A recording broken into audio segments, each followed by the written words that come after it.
Purihin po ang Panginoon sa ngayong umaga, sa ating pagsasama-sama sa ilalim ng kapangyarihan ng ating Diyos Ama at pangalan ng ating Panginoong Jesucristo. And of course, sa ngayong umaga ay muli nating pakikinggan ang salita ng Panginoon. Sino po ang excited na mapakinggan ang salita ng Panginoon? Pumalakpak. Amen. Amen. Alam nyo, kung tutuusin, dapat pagkasalita ng Diyos ang pag-uusapan, talagang may excitement tayo. Siguro ang tanong ng marami sa atin, ang tanong natin, bakit ganun? Minsan, Pastor, pag nagbabasa kami ng Bible, nabubore kami. Minsan, pag nakikinig kami ng sermon, nabubore kami. Gawa po yun ng kaaway. Kaya kailangan natin kalabanin yun. Kaya pag ang katabi mo ay medyo napipikit, medyo sikuhin mo ng mahina. Di po ba? Kasi ganun talaga ang kaaway eh. Sina-challenge tayo. Bakit ayaw ng kaaway na marinig natin ang salita niya? Kapag ikaw ay inaantok na o nawawala ka sa focus sa salita ng Panginoon. Kasi ayaw niya ng dyablo na madagdagan tayo ng karunungan. Dahil panagdagan tayo ng karunungan na galing sa Diyos, madadagdagan yung ating kabanalan. At pag nadagdagan ang ating kabanalan, may reward tayo sa langit over and above eternal life. Every Christian who has accepted Jesus Christ as his Lord and Savior wholeheartedly ay may tiyak pong kaligtasan. But over and above that, ay mayroon pang bonus si Lord. Sa pamumuhay natin dito sa ating pagsisikap na gumawa ng mabuti, sa ating pagsisikap na sambahin ang ating Panginoon sa pang-araw-araw na buhay natin, sa isip, maging sa salita, at sa ating mga kilos, maging pananamit, at iba pa natin ginagawa, ay napapapurihan natin ang Panginoon. Ayaw na ayaw ng diablo noon. Kaya ngayon, as we listen to the Word of God, matuwa po tayo kasi at this moment, as you are listening to the Word of God, as we are listening to the Word of God, ay natalo natin ang diablo. Palakpakan po natin ang Panginoon.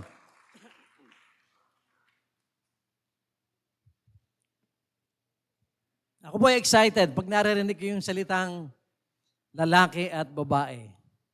At ang series po natin ay magkapatuloy po tayo dun sa mga lalaki at babae ng Biblia. Kasi alam niyo itong nilikha ng Panginoon, tayo na nilikha ng Panginoon na lalaki at babae. Yung ating identification as men and women of God ay montik nang mabura sa ibabaw ng lupa. Dahil maraming kampo ng kaaway na gustong burahin ito. Kaya nga, every time I hear this word, lalaki, babae, na-excite po ako eh. Kasi ibig sabihin, yung katotohanan ng Diyos ay nananaig pa rin. Kaya nga, tayo rin ay binigyan ng mga biblical characters, ng mga lalaki at babae sa Biblia na napasulat ang kanilang tunay na kasaysayan para sila po ay paghugutan natin ng karunungan at ng katatagan ng ating pananampalataya. At ngayon pong umaga mga kapatid, sa ating part 12, ay tutunghayan po natin ang isang karakter ng Biblia na medyo kakaiba, na napasulat din ang buhay sa Biblia at sa pamamagitan niya ay malalaman natin yung mga aral ng Panginoon sa pamamagitan ng buhay niya na kapaki-pakinabang sa atin. Kaya pakinggan po natin mga kapatid, ang mensahe ng Panginoon ngayong umaga, ang title po ay Miriam, isang babaeng kakaiba. Miriam, a different kind of woman.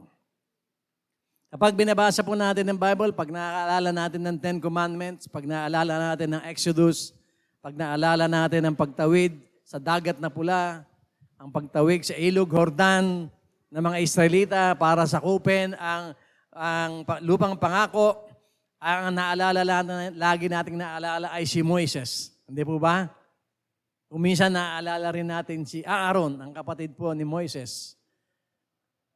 Pero, ito pong si Miriam, ito po ay ate ni Moises. At yung kanyang buhay ay remarkable din. Na isa siyang babae na talagang ginamit ng Panginoon at sa pagkakataong ito ay babalikan natin yung kanyang kasaysayan para makita natin kung paanong maski ang mga kababaihan sa panahon ngayon ay pwedeng gamitin ng Panginoon at pwedeng magpagamit sa Panginoon at pwede ring pagpalain ng Panginoon. Kaya tunghayan po natin ang buhay ni Miriam ngayong umaga. Nang ang mga Israelita po ay makatawid sa Red Sea at sumunod ang mga Egyptians na naka-chariot, mga sundalo na mga Egyptian, ay ang ginawa ng Panginoon, tinabunan po sila ng tubig dagat. At sila ay namatay na lahat. At pagkatapos po noon, nababasa po natin sa Exodus 15, ay kumanta si Moises.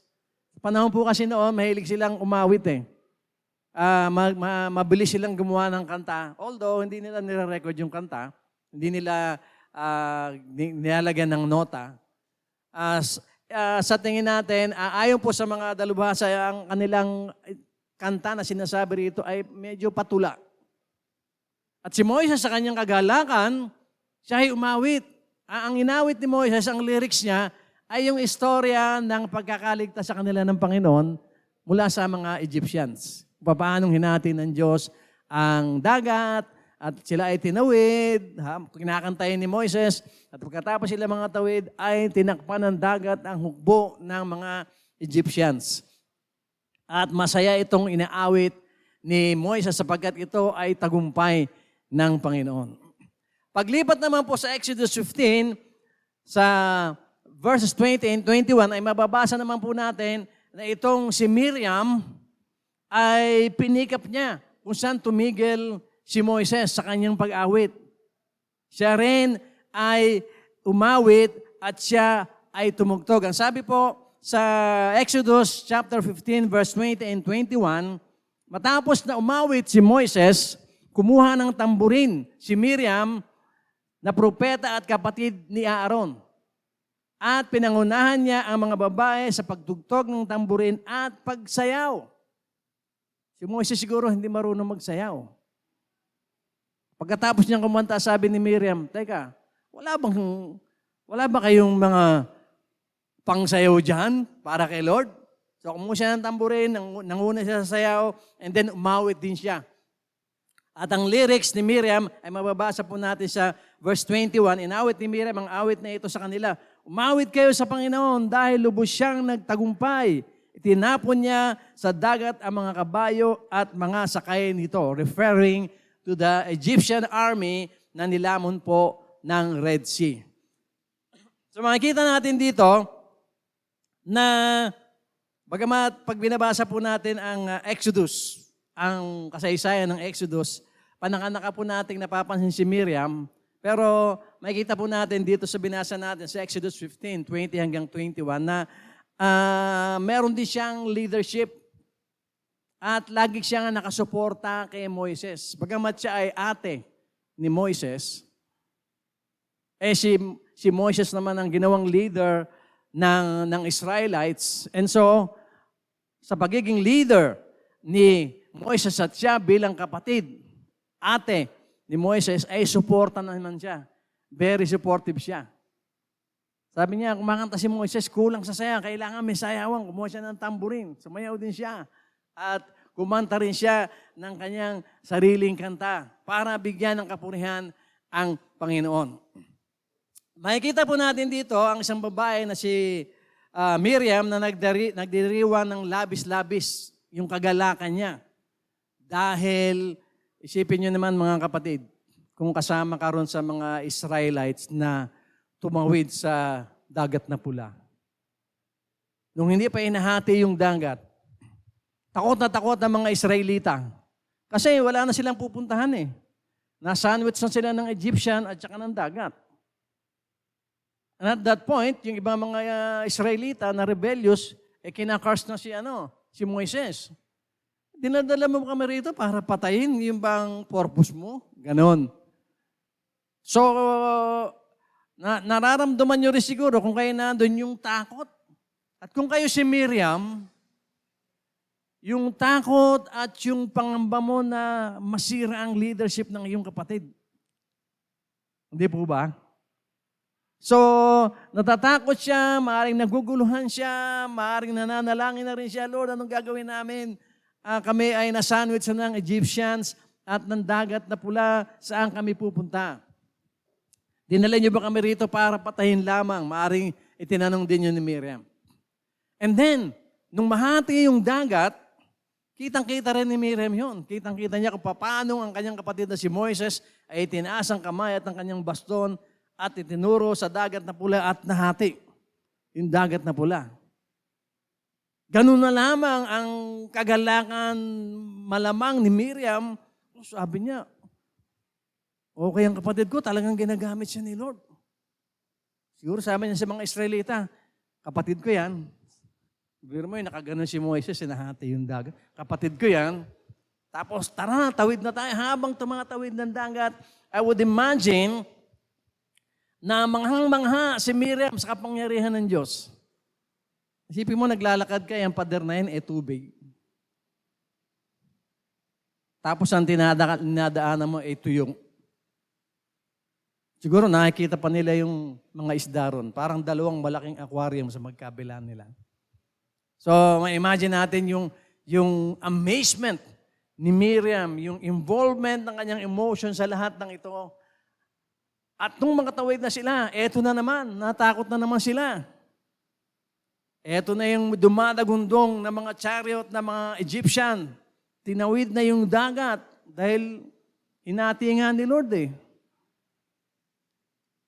So, kinabahan na naman si Miriam. Natakot na naman si Miriam, natakot ang buong Israel. At si Moises ay malamang na namang problema na naman. Sabi niya, Lord, pinahatin niyo yung dagat, tapos pinasunod niyo naman yung mga Egyptian sa amin. Di ba? And then, sa kanilang pagkamangha, ay bumagsak ang dalawang pader ng tubig at nilamon ang mga Ehipsyo. So yung kanilang kamanghaan, yung kanilang excitement, yung kanilang kagalakan para sa kanila, Lord, salamat, pangalawang buhay na namin ito. Di po ba? Ewan ko sa inyo, kung meron nakaranas ng ganun yung nagkasakit ka, monte ka na, nabuhay ka pa. Iba yung pakiramdam noon. At ganun din itong si Miriam. Kaya very excited siya, and then kumanta na nga si Moises dahil naglutangan na yung mga bangkay na mga Ehipsyo. And then, sa kagalakan nitong si Miriam ay napaawit na rin siya. Kung babalikan po natin sa banda roon pa ang kasaysayan ni Miriam, ay makikita po natin yung mahalagang role niya sa mission ni Moises. At sa pamamagitan po ng pagtingin natin sa kanyang buhay, ay meron po tayong matututunan. Ano ba ang unang-unang pwede nating matutunan kay Miriam bilang isang babae na binabanggit sa Biblia? Unang-una po, si Miriam ay may lakas ng loob. Malakas po ang loob ni Miriam. Paano po natin masasabi yon? Ang nagsasabi po noon ay ang Exodus chapter 2, verse 7 and 9. Ito po yung tagpo ng ang paraon ng Egypt. Sanggol pa si Moises ay nagbigay ng decree na lahat ng sanggol na Israelita o Hebrew, kunin ng mga sundalo at ihagi sa ilog.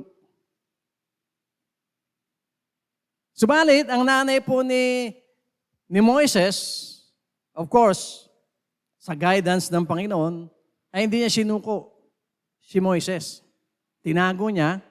Pero nung dumating yung time na hindi niya na maitago si Moises, siguro yung campaign ng paghahagis ng mga bata sa ilog, lumipas na rin dahil marami nang naihagis. Siguro, kampante na yung paraon. Sabi niya, okay na, tama na. Marami na tayong napatay na ano. Or iniisip niya na ubos na mga batang lalaking Hebrew. Tama na ang kampanya. lumaki na yung bata, about 3 months old, hindi niya na maitago.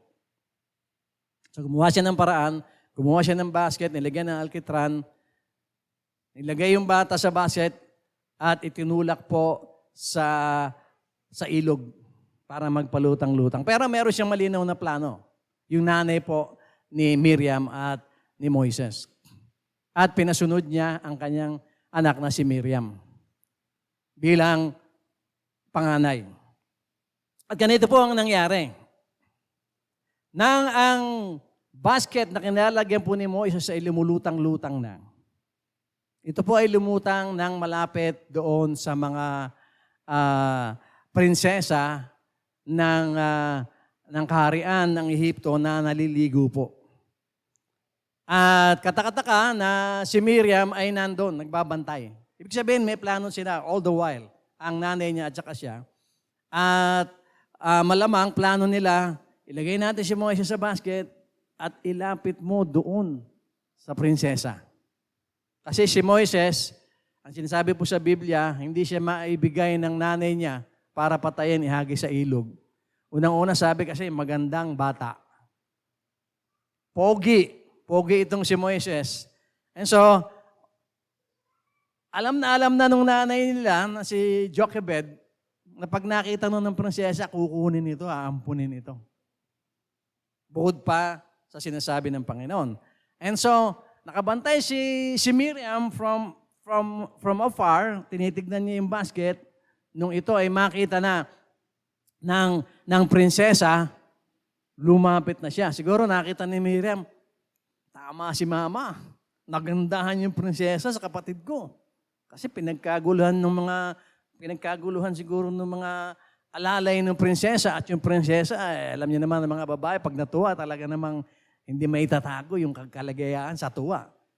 Nakita yun ni Miriam, lumapit na siya. Ito po ang nangyari, sabi po sa Exodus chapter 2, verse 7-9 ay ganito.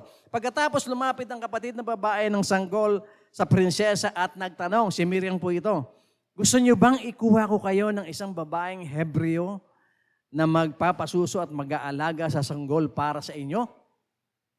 Sumagot ang prinsesa, sige, kaya umalis ang kapatid ng sanggol at pinuntahan ang kanilang ina. Ito naman ay ang nanay po ni Moises. At dinala sa prinsesa.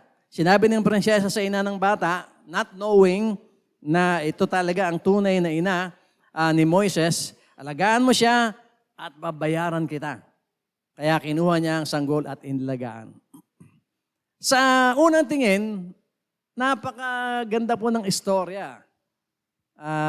Parang yung happy ending story, di po ba? Sino sa inyo pag nanood ng sine, ayaw nung namamatay yung bida sa huli?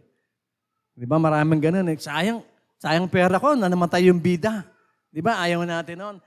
This is a happy ending story. Pero pag binasa po natin siya mabuti at tinignan natin yung kasaysayan, makikita po natin dito na si Miriam ay nakalagay sa panganib. At kailangan niya ng lakas ng loob para gawin niya yung pinagagawa sa kanya ng kanyang nanay, na si Jochebed. So makikita po natin dito, si Miriam as a child ay meron pong courage. Meron siyang lakas ng loob. Dahil, ba't natin masasabi? Sapagkat nakita po natin na masugid niyang binantayan si Moises sa isang mapanganib na sitwasyon. Binantayan niya. Kung hindi siya binigyan ng lakas ng loob ng Panginoon, itong si Miriam, hindi niya magagawa yon. Kasi, delikado. Pwedeng mahuli rin siya. Hindi po ba? Sa pangyayaring yun.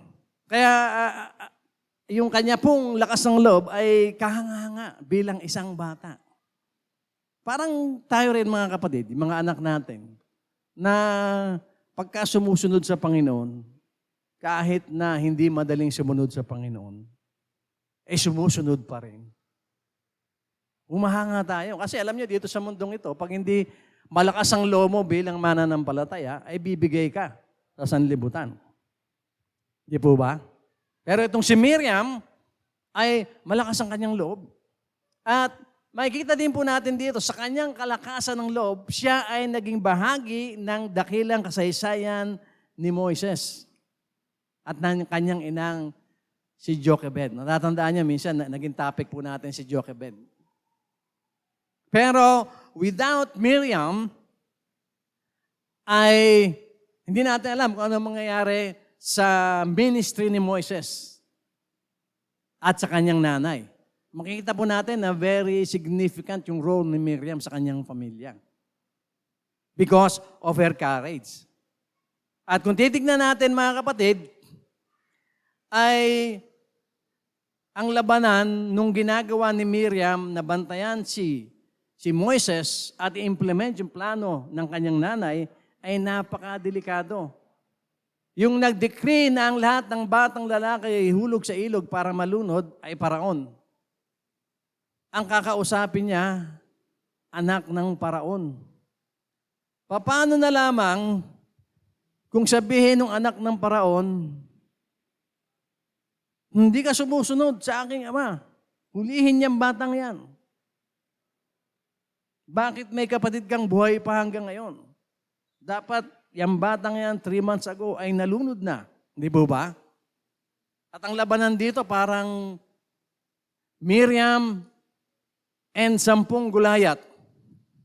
Ang kalaban po ni David, di ba si Gulayat, natatandaan nyo, tinirador niya rito. Pero ito, ang kalaban niya ni Miriam dito parang 10 Gulayat. Isang kingdom ang kalaban niya rito. Isang kaharian na merong malupit na paraon na handang pumatay ng sino man na lalabag sa kanyang decree. Just imagine kung gaano katindi ang panganib na hinarap ni Miriam. Pero hinarap niya ito.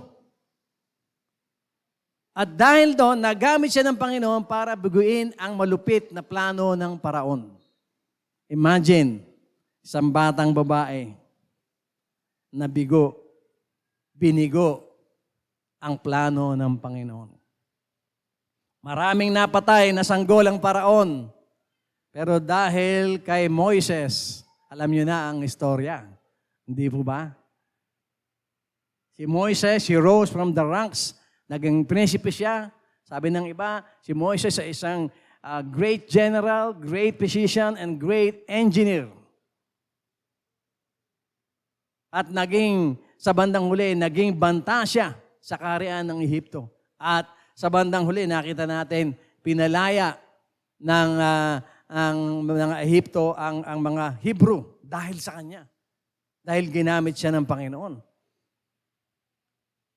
At kung iisipin na lahat ng iyon ay nangyari na ginamit si Miriam ng Panginoon, ay may imagine na natin, napaka-grabe talaga ng kanyang role. Talagang mapanganib. Hindi lang isang higante ang kanyang kaharap, kung hindi maraming higante pa na mas malalaki kay Gulayat. So, very admirable po mga kapatid, yung katangian na yun ni Miriam, yung lakas ng loob niya sa pagsunod sa Panginoon. Sino rito sa atin ngayon mga kapatid, babae man o lalaki, na may problema ka ngayon dahil born again Christian ka, sina-challenge ka ng mga kaibigan mo, sina-challenge ka ng boss mo para talikuran mo ang iyong pananampalataya. Marami po yan. In what way? Hindi naman sasabihin siya ng boss na umalis ka na dyan sa church mo. Hindi.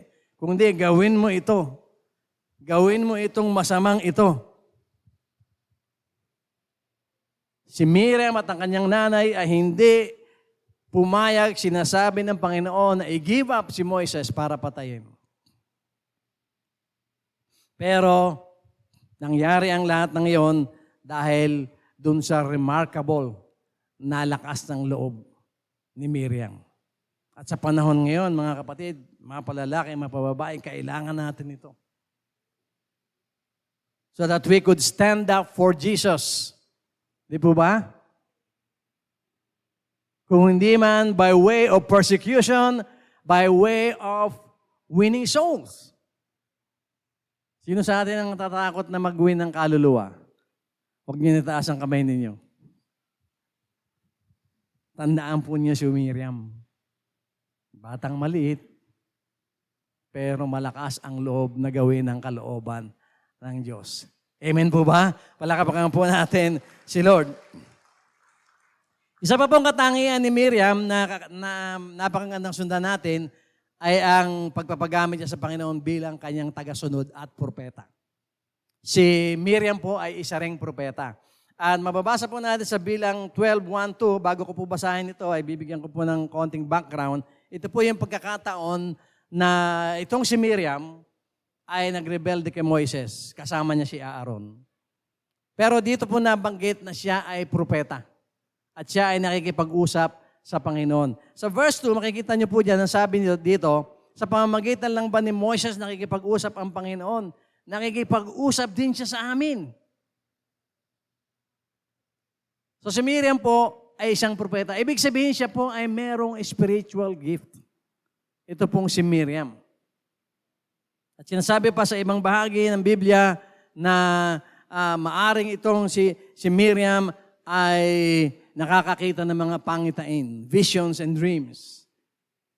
Kaya siya ay tinagurian mismo ng Biblia rin na propeta.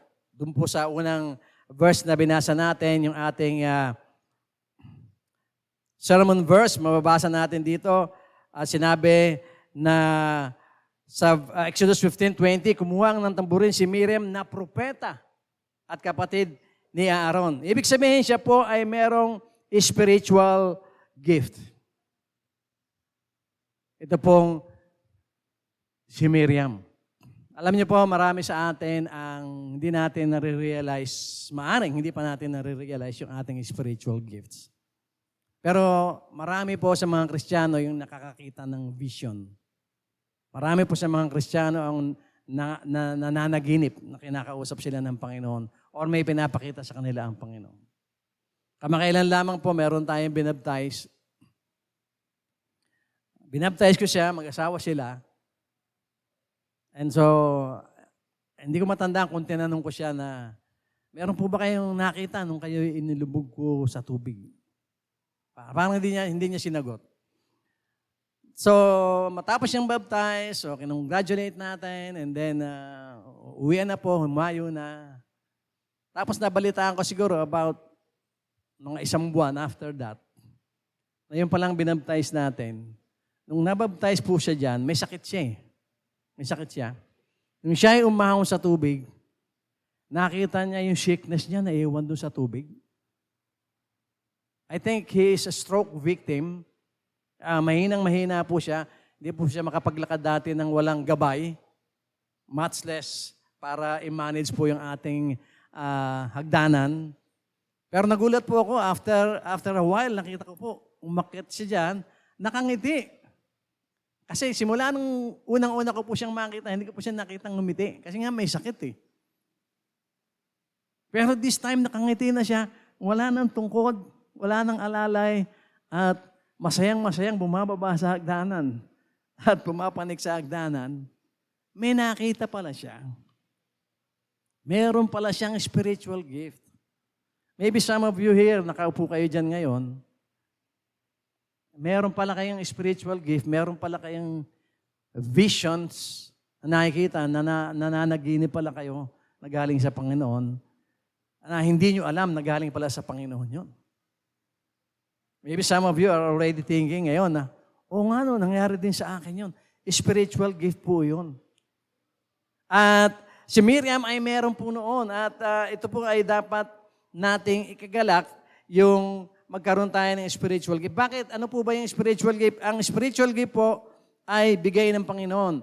And as a prophet, si Miriam po ay kinakausap din ng Panginoon. Nakikipag-usap din siya sa Panginoon sa pamamagitan ng visions and dreams. So malinaw po na may mga pagkakataon na si Miriam, because of her spiritual gifts, siya po ay nakakita ng mga visions and dreams. At napakabuti po nun. Huwag po tayong mag-alala kung meron tayong visions and dreams, meron tayong mga pinapakita sa atin ng Panginoon, yun po ay spiritual gift. Kung meron po kayong mga questions about those things, pwede niyo po akong kausapin o mga leader natin para ma-confirm kung ano talaga yung mga gifts niyo. At kadalasan po talaga pagkatapos ng mabaptize, lumalabas po yung gifting. Others, hindi agad lumalabas, pero after a while, lumulutang din po yung gift. Kasi yung spiritual gifts po, marami niyan. Merong teaching, merong visions, iba-iba po yan. Giving is also a spiritual gift na galing po sa Holy Spirit.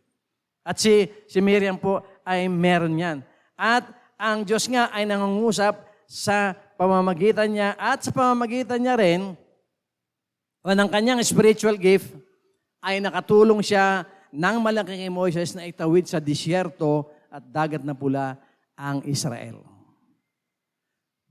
Pag meron po tayong spiritual gift, meron po yung purpose. Kadalasan yan ay para tayo ay mag-mature sa ating pananampalataya at lalo na para itulong sa iba. Gamitin sa pagtulong sa iba at gamitin sa pananampalataya. Gamitin siya sa kabanalan. At this point, nakikita po natin na si Miriam ay meron pong mahalagang tungkulin na ginanap bilang kapatid ni Moises. Dahil siya ay binigyan pa ng gift ng Panginoon. Kaya side by side, sila ay kumikilos kasama ni Moises itong si Aaron at si Miriam. Sila pong tatlong magkakapatid. Ibig sabihin din po, itong si Miriam ay naging mabuting kapatid kay Moises. Kamat siya ay panganay at mas matanda siya kay Moises. At ginamit din siya mga kapatid ng ating Panginoon sa kanyang pagiging propeta para sa kapakanan ng misyon ni Moises. Kaya pag may gift po tayo, meron po yung dahilan, meron po yung gamit. At kung hindi natin maintindihan, ay pwede po nating pag-usapan niya at panalangin natin kung ano ang purpose ni Lord sa inyong mga gifting. At maganda na meron tayong spiritual gift, but we have to be responsible with our spiritual gifts. Isa pong bagay tungkol kay Miriam naman na dapat po nating malaman sa mga oras na ito. Si Miriam po ay meron ding nagawang pagkakamali, pero tandaan po natin na itong pagkakamaling ito, napupuntahan natin maya-maya, ay na ginawa ni Miriam ay magsilbing paalaala at warning sa atin. Katulad din po natin bilang mga lingkod ng Panginoon, nagkakasala rin tayo, may nagagawa tayong mali. Si Miriam po ay meron din nagawang isang pagkakamali. Pero hindi yung pagkakamali ang ating gagayahin, kung hindi yung nakuha niya na awa na binigay sa kanya ng Panginoon dahil dun sa experience na yon. Si Miriam po ay nakaranas ng awa ng Panginoon. Siya ay nakaranas ng God's mercy sa kanyang pong pagkakamali. And bilang mga Kristiyano, this is important to us. Na alam natin na ang ating Diyos ay mapagpala, maawain, at mapagbigay ng biyaya. It is important for us to understand na tayo, kagaya rin ni Haring David, ay pwedeng bumalik sa Panginoon kung tayo man ay nagkakamali. Tignan po natin ang nangyari kay Miriam sa bilang chapter 12, verses 13 and 14.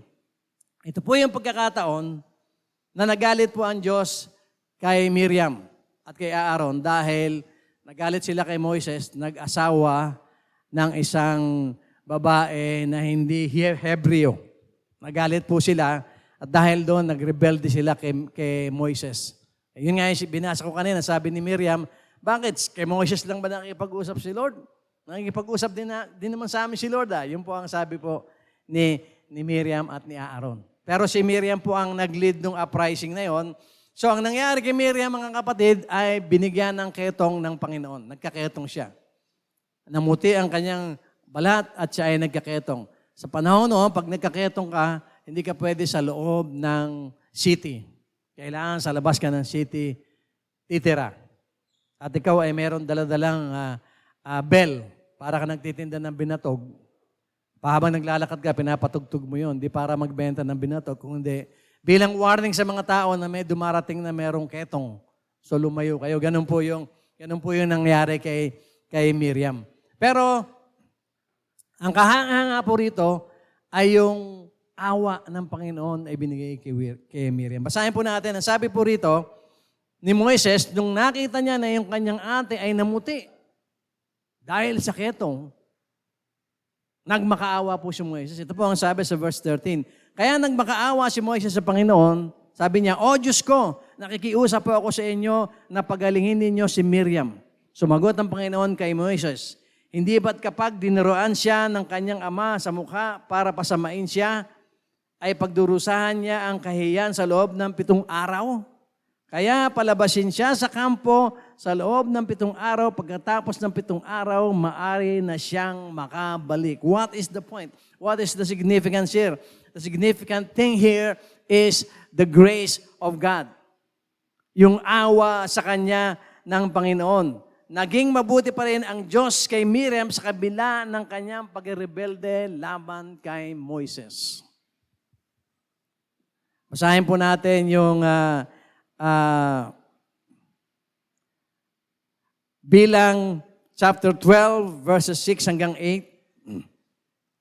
Nung magalit ang Panginoon kay Miriam at kay Aaron, ang sabi po sa verse 6 ng Numbers chapter 12 ay ganito. Sinabi ng Panginoon, pakinggan ninyo ito. Sabi kay Miriam at kay Aaron.